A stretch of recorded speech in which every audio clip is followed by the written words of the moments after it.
ఓం నమో వెంకటేశాయ.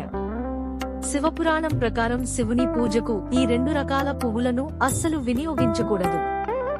ఒకవేళ కాదని వినియోగించినట్లయితే దానికి ప్రతిఫలం తప్పక అనుభవించాల్సి వస్తుంది.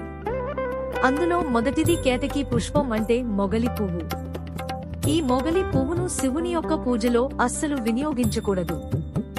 ఇక రెండవది చంపక పువ్వు అనగా సంపంగి పుష్పం.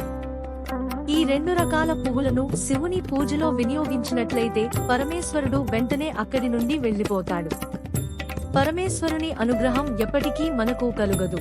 పరమేశ్వరుని యొక్క సంపూర్ణ అనుగ్రహం మనకు కలగాలంటే బిల్వ దళాలు, కరవీర పుష్పాలు అంటే గన్నేరు పువ్వులు మరియు దుమ్మి పూలతో శివయ్యను పూజించినట్లయితే ఆ శివుని యొక్క పూర్తి అనుగ్రహం మన పూజా ఫలితం మీద ప్రభావితం అవుతుంది. ఆ పరమేశ్వరుడు ప్రసన్నం చెంది మనకు అనుగ్రహిస్తాడు. కాబట్టి ఈ 2 రకాల పువ్వులు శివుని పూజకు నిషేధం. ఈ వీడియో మీకు నచ్చినట్లయితే వీడియోను లైక్ చేసి మీ మిత్రులకు షేర్ చేయండి.